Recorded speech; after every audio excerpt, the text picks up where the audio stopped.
In a world that moves fast and forgets easy, veterans, after they take off their uniforms, coaches, shaping tomorrow's leaders today, volunteers, choosing service over self, everyone has a story, and most of them exist because they kept trying. These are the stories, so they are not forgotten. My name is Bill Lau, and this is Semper Try, because trying beats quitting. I am Bill Lau from Today in Military History and the host of Semper Try podcast. Today, I don't want to just talk about the battles from history. I want to talk about the battles happening right now for far too many veterans, service members, and everyday people. Mental health matters. A lot of people are fighting battles nobody else can see. Some from war, some from loss, some from life itself. And too many people are carrying that weight alone. I know what it's like to push things down, stay busy, joke around, and just keep moving forward. A lot of us were taught to do exactly that, but eventually silence gets heavy. So today, check on your people, call your friends, talk to somebody. And if you're struggling yourself, please stay. The world is better with you in it. You are not weak for speaking up. You are not weak for asking for help. You are not weak for needing somebody.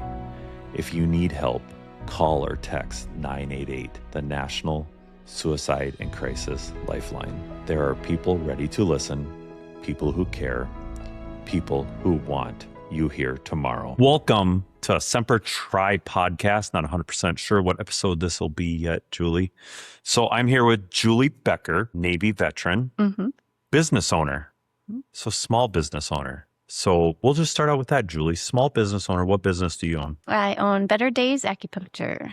In Brainerd, Minnesota? In Brainerd, Minnesota. Okay. What is, well, obviously acupuncture. So yeah, expand on that. What do you all do? Or I'm a licensed acupuncturist, and I treat any type of symptoms that are coming from imbalances in the body. Anything ranging, like we don't use the same type of terms as Western medical doctors do, but mostly working on pain, sleep issues, mental health issues, anything trauma, digestive issues, hormones, lots of things. So basically anything. Anything for anyone. Anyone. Perfect. And how can they get a hold of you? You have a website? I have a website, puncture.com. Do you have a phone number? Yep. 821-0062. Perfect. So if you're ever interested about those, I'm sure they could just call you and ask questions too if they're... Yep. I'm guessing most people are like me, a little skeptical at first until you actually experience it. I know even chiropractors will do a minute amount of acupuncture, but you guys go way deeper, a lot more studying, right? Yes. A lot more schooling. Yes. Okay. Oh, Julie Becker, where are you from? I am born and raised in Phoenix, Arizona. Okay. And let's see, been a lot of places though, so I'm not exactly sure where to say I'm technically from. Where did you join the military from? I joined from Phoenix. Okay. Mm-hmm. So the majority of your life was in Phoenix and growing up? 16 years. Okay. Yeah. So tell me a little bit about your childhood. What was that like? I'm the youngest of four, three older brothers. So definitely of the generation of raise yourself by being outside and with kids and playing, and home with my brothers most of the time. I really into sports. Okay. I played softball and volleyball as much as I possibly could. And yeah, I loved it. So were you raised by older brothers, or did your parents still remember they had you? Right. I think I raised myself a lot, actually, because my brothers were kind of naughty for a lot of their life. So I was the good girl. The good one. Perfect. So military history in the family? My grandfather was in the Navy. Mm-hmm. Do you ever get to hear stories from him? Yeah, him, and then... so grandfather, probably World War II? Yeah, World War II. Awesome. Awesome. So is that what inspired you, or what led you to the point, like, I'm joining the military? It's actually a pretty funny story. I was never thinking about going into the military. It wasn't even a thought. But I was in college, my second year, and I had started goofing off, making kind of poor choices. And I went to Mexico with some friends and came back. And on my message machine was Senior Chief Shepherd, I remember his name. He said, come and talk to me about what the Navy could do for you. And so I went, Bill, and he was handsome. And I was young and stupid. And so I signed on the line, and I didn't Just even, like that? just like that. Oh, Let's do didn't even it. tell you what the Navy was about. You just walked in and signed? Yep. Pretty dumb. Like literally like 3 seconds into this, you signed? Like, yeah, I remember I had like beaded chokers on, and I was like in my hippie era. And I remember him even saying, you sure about this? I'm like, I'm ready. just ready for that change of life. How old were you? I was 19. 19. Mhm. So 19 years old, a voicemail Yes. changed your life. Yes. Yep. What happened in Mexico that I don't even, nothing bad, just lots of partying, I guess. so you'd already taken the ASVAB, I'm sure, by this I time. took the ASVAB, yeah, in high school. Okay. So he's just like, yeah, let's go. Let's do it. What did they, MOS, did they promise you, or They just gave you me- sign up open contract? They gave me 3 options, gunner's mate, crypto tech, and I can't remember even fire controlman was the third one. Okay. And you picked Crypto tech. crypto tech. So not like cryptocurrency. Right. So what's crypto tech mean then? Crypto tech is code breaking, signals intelligence. Really? So like World War II stuff, they still do that today? They still do that. Just has changed. Gotcha. So how long after you signed on the dotted line? Did I leave? Yes. It wasn't long. I don't remember exactly. Maybe weeks. I hadn't even told my parents. Okay. I called them from the airport. Or you weren't living at home then at this No. time? So was this like in the summer? Yeah, well, I In left between in school February. years? Yeah, Okay. no, not even Just in the middle of the school year, you're just like, I'm done. I'm out. Yep. Awesome. Tells you a little bit of how impulsive I was. Good thing it was the military that called and not a cult or something. It's true. Okay. So what do you remember about the first experience with boot camp, like getting there? Like, Oh my gosh. It's so funny. So there were several of us coming from Phoenix, of course. And I remember in the airport, they just handed me this envelope and said, well, turn this in when you get to Chicago. And I was like, I thought everybody got the same envelope. I didn't realize that the person who got the envelope was in charge of all the other people. So we get to the airport and we get to the military processing room, and immediately they start yelling at us all. And I was like, well, I don't know what you're yelling at. So here's our envelopes. And they're like, well, and I said, well, here's my envelope. And I don't know about theirs, but here's mine. And I was getting in trouble for all of them because they didn't know what they were doing. And I was like, how come I'm in charge? It's not fair. So it started off very quickly that I was aware that, there was going to be a whole lot of working together requirements. And so we all got processed. We got put into our blue Navy sweatsuits, and they called us Smurfs. Okay. Because marching in the beginning, anybody wearing the blue sweats were in the beginning of the boot camp stage. So we were Smurfs. Smurfs. Okay. Mhm. First time I've heard that. Yeah. Starting with those. Yeah. So boot camp for the Navy, is that segregated? No, we were integrated. Really? Yes. Okay. Interesting. I heard that other boot camps are doing that too.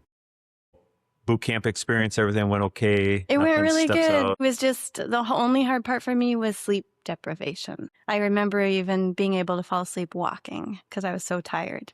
And people had to help you turn if they noticed you were maybe not awake. Guess I've never fallen asleep walking yet. No? I can remember. No, I don't think so. It happened. It happened. Yeah. And in my books, if I was writing, you could see the lines. I'd be writing, oh, I fell asleep there. Letter home. And I'm tired. Yes. Oh, crap. That was last night. I would volunteer for dusting duty because I could sleep and look like I was dusting the floor With a toothbrush? with a sock. With a sock. Okay. I don't remember dusting the floor with a sock. Yep. I'm sure we scrubbed it, but not dusted it. Okay. Boot camp. How long's boot camp for the Navy? Let's see, I think it was 8 weeks. 8 weeks? 9 weeks. And that's in Chicago, right? You've Yeah. said that already. Weeks. After that, an A school time? I went straight to Pensacola, Okay. Florida for me. That's where I went to A school. It was Pensacola, Florida. Really? Yep, Pensacola. So I had A school and 2 C schools there. Oh, both all there. So what did your A school get you ready for? So A school, it was awakening to military life for sure. training was just mostly focused on using the equipment in different settings, because in the Navy you can be ship-based or land-based. And so whatever equipment, they wanted you to be prepared on each different type of equipment you'd be using wherever you're stationed. So learning from Morse code to teletype collection, signals intelligence, voice collection, frequency hopping, equipment, and then direction finding equipment. Yeah. So how long was that school? The first school, I want to say that A school was 9 months. Gotcha. I think. That's a long time. Yes. The only thing I remember vaguely about Pensacola were the Blue Angels flying once in a while.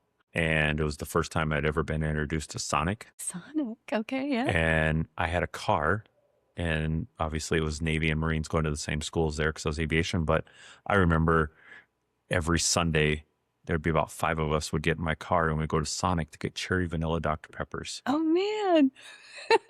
That's what I remember of Pensacola. Oh, man. Mostly. So 9 months A school. So then you said 2 C schools. So what's the first C school after that? Or So depending on what you were be stationed, and I was going to go on a ship. So I had to learn the specific equipment for my ship. What kind of ship? I went on a guided missile destroyer. Oh, wow. Mm-hmm. And those, what's the... So we used combat direction finding signals intelligence equipment. Right. But what are they? It's like, I don't know my codes. What kind of a ship is that? Which one? DDG. DDG. There we go. Yeah. Perfect. Which one was it? With 78. Right. Name. Porter. Porter. Okay. Yeah. So first C school got you ready to go on to the Porter. Mm-hmm. So what's the second C school get you ready for? I'm not exactly sure if they were just both For that? things that I needed for that ship. Yeah. Okay. Yeah. So where was the Porter based out of? So originally it was being built out of Pascagoula. So I pre-commissioned it. Okay. So I was one of the commissioning sailors on the ship. So they call us plank owners. And so I went to Pascagoula after school and then rode the ship for its maiden voyage, and we were ported out of Norfolk. Okay. Awesome. Yeah. Day-to-day life on the boat. On the boat. Let's see, out to sea? Anything. Okay. Out to sea, day-to-day life is 24 hours. There's no stopping the duties. Right. So it's rotating shifts. And my shift, my division, we only had enough to operate in 2 groups. So we had 12-hour shifts on and on 12 hours. So we were on watch for 12 hours and off for 12 hours. But in the 12 hours you're off, you have sleep, eat, and work out. And then all of your training has to be done and on your off hours. So wow. it was a requirement to get 4 hours of sleep within 24 hours, but not always all at the same time. So I would sleep from like 9 to 10 o'clock after a berthing inspection until like 2 or 3 in the afternoon and get up and work out and start it all over again. Oh, so you had the night shift. Yeah, I did the night shift. So you said berthing inspection. What's that? So I was in a berthing with about, I think, 40 women, and that's where we sleep. And that's where all of our belongings are kept, in our coffin racks and showers and bathroom. So you got inspected every day? Every day. So was this just like a junior enlisted thing? Everybody, whole berthing. Gotcha. Junior are the only ones that clean it. Yeah. You do a lot of you get Cleaning. sleep dusting on the boat too? All of it, yes. Yes. I will volunteer to dust. I'll dust again. I do it during the working day. Mm-hmm. So your day-to-day operations, where did that take place on the boat? Like, was it on the bridge or was it somewhere else? I was in a place called CES. It was, I can't remember what CES stands for now, but it was second deck next to combat. And it was a secured area because it required a top secret clearance to be in there. And they called us spooks. So on our door, we had painted a guy in a cloak with his hand this. Yeah. So how was it getting your top security clearance? Did they just kind of give that to you? They do the background check, or was there anything special you had to do? They did a background check while I was in boot camp. Okay. And it was kind of weird because, you know, I had made some choices that maybe I didn't want asked about. So they ask about your drug past, your drinking past, your financial is a big part of it. If you've had financial issues, I think they're looking at things that would complicate if you were to have been asked to give information away. Like, Right. could you be bought? You know, Right, could you easily. be- yeah. Yeah. Right. that Will your kind of stuff. past haunt you kind of thing. Yeah. And then they go around and talk to the people that come up in your life, like teachers, coaches, any type of resources you put on there for work employment. They're going to talk to all those people. Wow. Yeah. I'd be in trouble. Yeah. I don't remember half that I stuff. know. I know. Don't know if I did anything wrong. I don't remember. I know. Well, that's good. So any deployments right away then? Mhm. How long was that? Where'd you all So, go? We did a lot of sea time in the Caribbean. Again, not Oh, me. jeez. But we did a lot of drug it's called white shipping collection. So we were looking for people who were transporting drugs across into the United States. That was at least my job on the ship while we were out to sea. But we had to qualify the ship before we could go on our deployment since it was pre-commissioned and a new ship. Yep. So we had to do, I forget the name of all the different qualifications, but basically go out and play war just to make sure that the ship was ready. And then our maiden deployment was in 1999. Wow. Yeah. So when did you join? I guess that would have been a I good question. joined in 98. 98. Okay. Yeah. So and then this boat was built in, so it was commissioned in 99. Do you know if the boat's still around? It is. Awesome. Yeah. It has gone aground twice, but it's still around. Good thing you weren't there, right? I wasn't on it. It's been aground twice. Yeah. Oh. So after you got done in the Caribbean, then like Yeah. deployments? Yeah. with it? Deployment, we did a Mediterranean deployment. Okay. Again, not too shabby. My ship. Was this with a group or was it Yeah, solo? the Truman Battle Group Okay. was my group. And we went, our job, my specific ship's job was to be close to the coast of Israel and Palestine. And my job on the ship would be to collect any communications from Israel, Palestine, Pakistan, Iraq, Afghanistan, Saudi Arabia, India. That was kind of Right. my zone. And this was all 99, 2000 time frame? Yeah. Okay. How long were you in the Navy? I got out in 2002. Okay. So where were you when 9/11 happened? I was on my ship. Yep, we had just come back from deployment. Oh, so you're back home Had now. just gotten back, yeah. Okay. So what did that look like for you then, the sailor? We were pulled right back out to sea, and since we had just come back, we were positioned off the coast of the East Coast to stay close by. So we went north towards New York. Okay. So like, what were your thoughts with all that happening? Like, how did you first find out? What Yeah, was that day like for you? it was really bad for the reality. I have a problem with reality. I don't think it always sets in. So the problem was that they played it over and over and over again on the TVs in the mess decks. Stop. And so we did have a guy on our ship whose mother was in the building, Oh no. and he had to watch his mother die basically over and over and over. So he didn't handle that well. And so I knew him, he was a friend. And so that was hard. I was trying really hard to get them to stop playing that because I was running the mess decks at the time. So that was the hardest part. Why did they have to keep playing it? But so every single day it was playing. I remember how Over. days and days. That was to the point where I never thought there'd be a real Mhm. TV on ever again. Yeah. Yeah. And we had just come back. We were all gone away from our families for 6 months and then had to go turn right around and go right back out to sea. We weren't prepared, Right. but For the extended. yeah.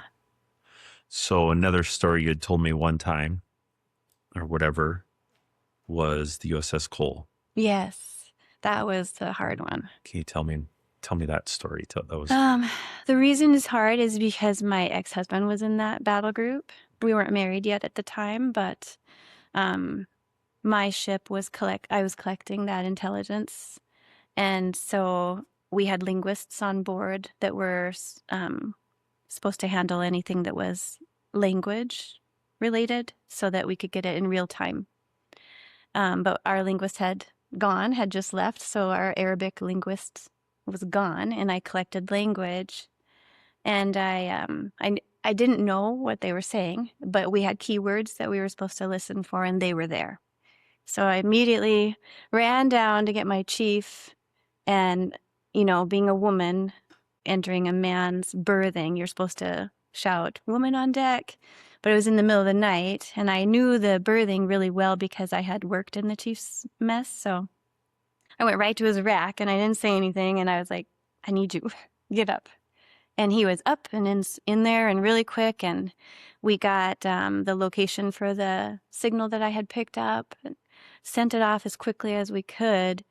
But my division officer is so wants to wait on everything. Like, I referred to him as Elmer Fudd because he looked like Elmer Fudd. He talked like Elmer Fudd, and slow, never caught the rabbit. You know what I mean? Kind Yep. of a thing. Yep. So to this day, I kind of feel bad that we didn't get that fast enough because I think it was information that could have prevented that. So you think you over that was about the attack on the Cole. When was this again? So the Cole was bombed it was before 9/11. It was like 2 months before, I think.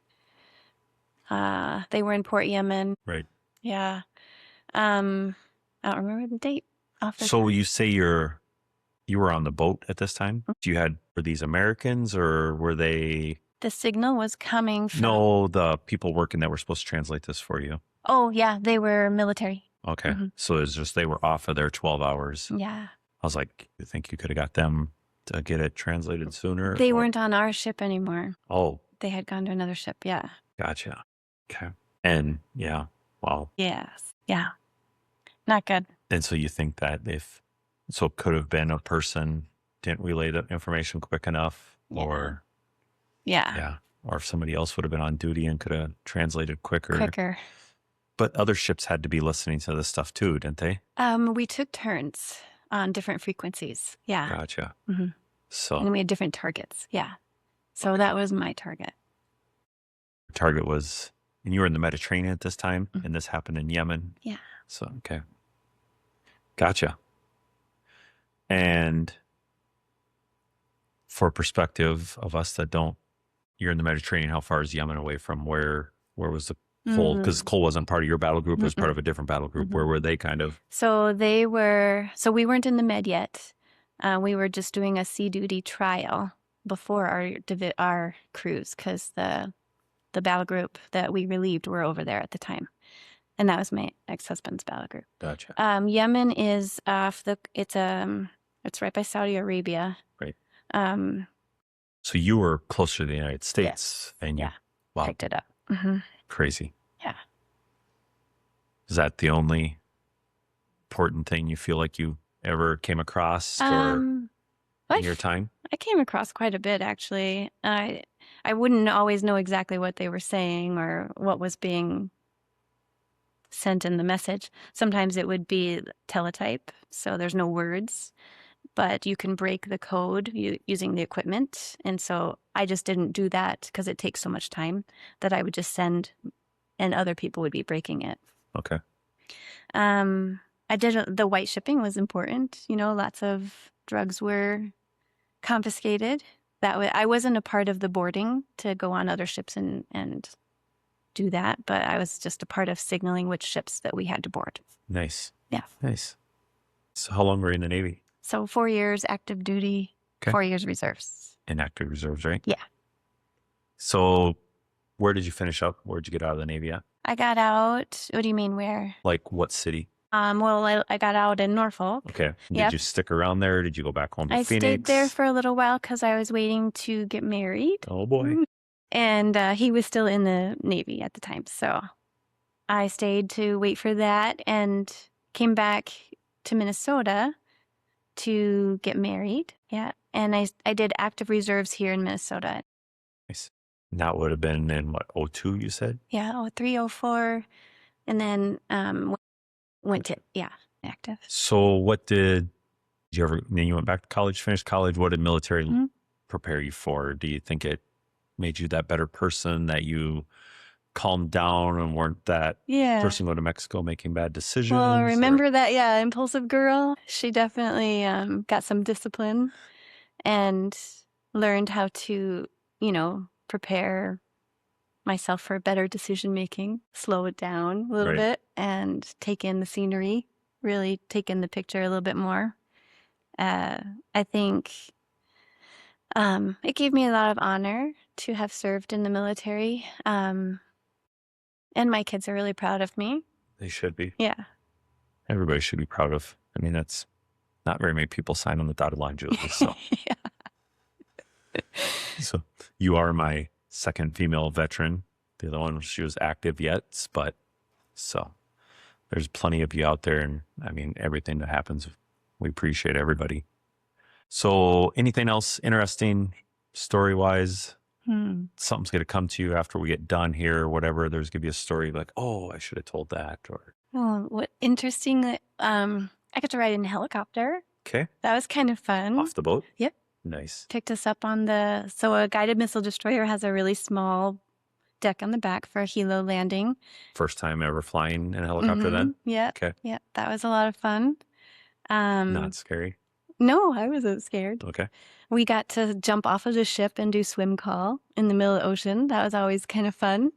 And So see who could outswim the sharks or what? well, that's what's funny is like, again, my reality, I was just swimming.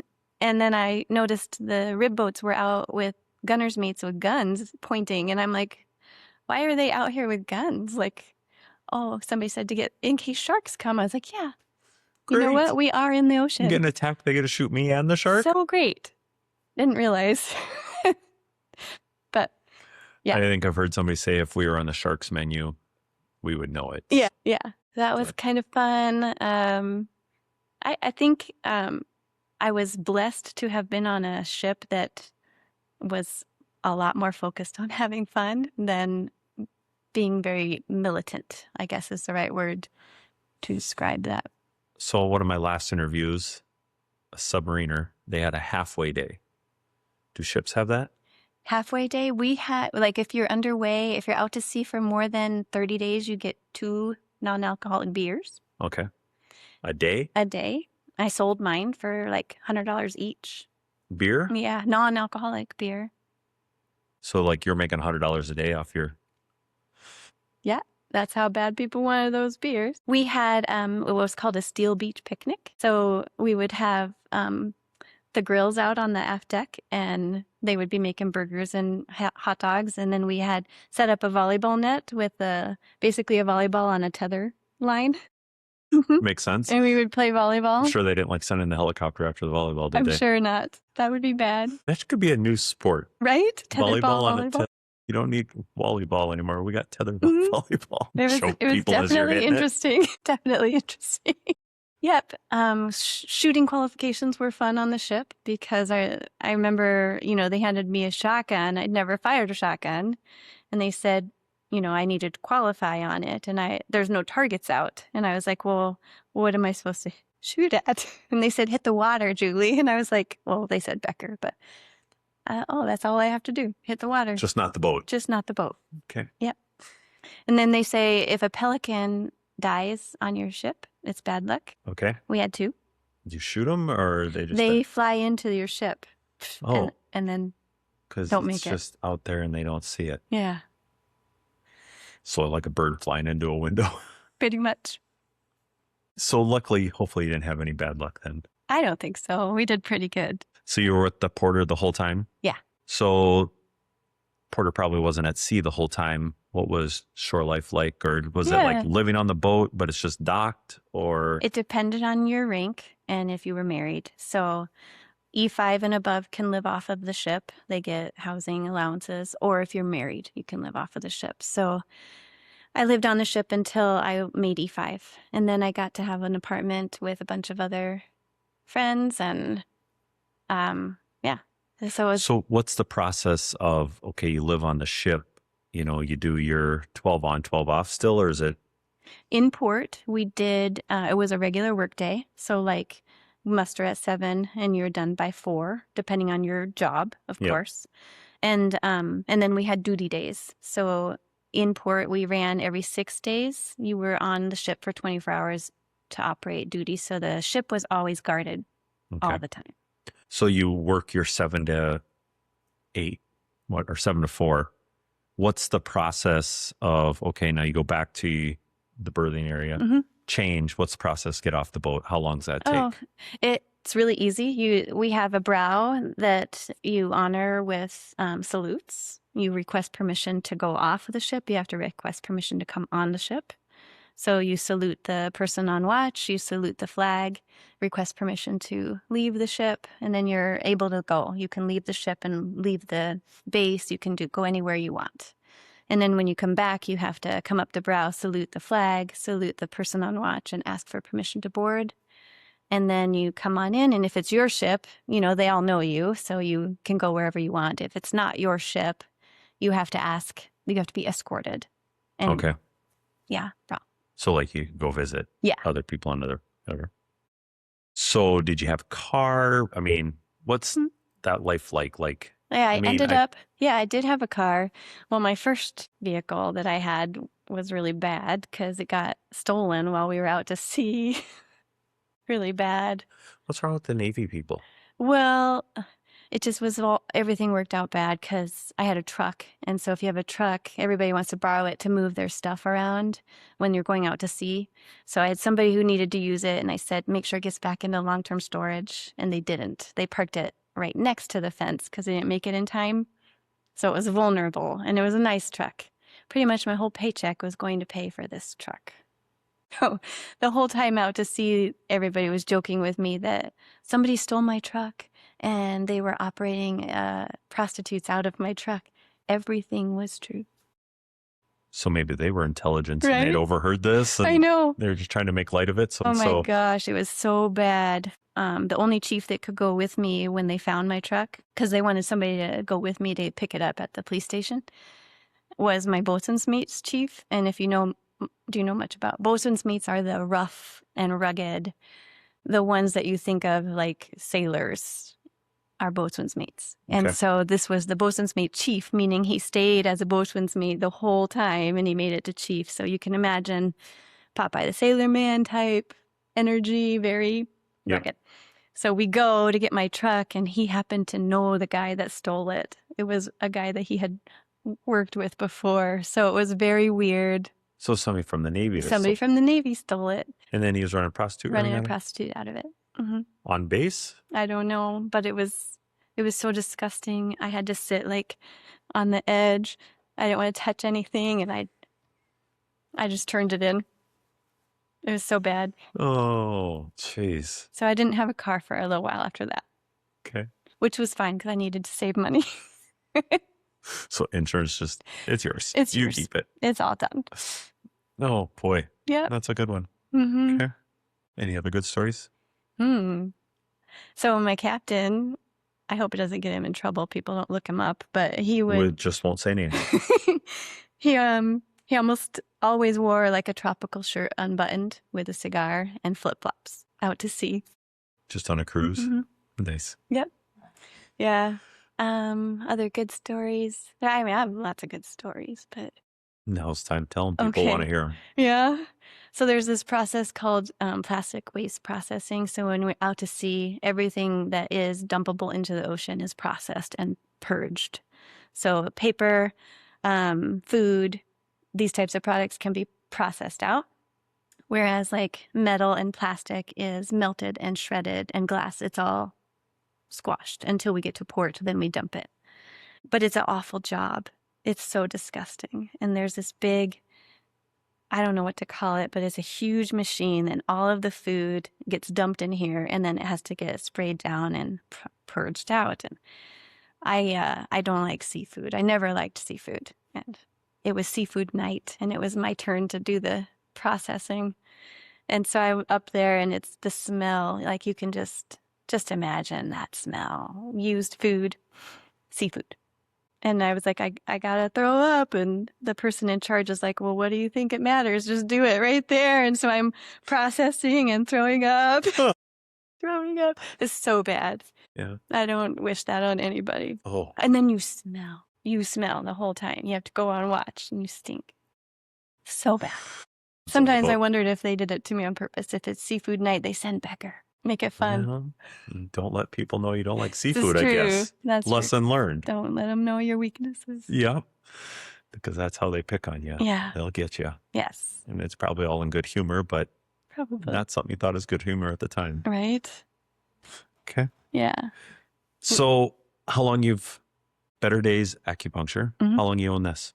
This is my 8th year. 8th year Here. in Brainerd. You Mhm. started this? I started it here in Brainerd. The first one I started was in North Carolina. Okay. Same name? Mhm. How long did you do it there? 2 years. 2 years. And so when you moved back to Brainerd, you're like, just going to continue on. Mhm. Did you do, so you obviously went back after the Navy for schooling for acupuncture? Yes. That was your focus when you went back? Mhm. Okay. How long was that schooling? Or So after my bachelor's degree, I got my bachelor's degree in public health. And then I worked for a long time for the county health department doing community health classes, helping people learn how to take better care of themselves. so how to shower? No, how to Just kidding. how to do a lot more than that. Yeah, I'm kidding. And then I was working, and I was pretty miserable. I was working drawing blood, setting IVs in a family health practice. And my girlfriend at the time said, you should go back and learn how to use your needling skills for good.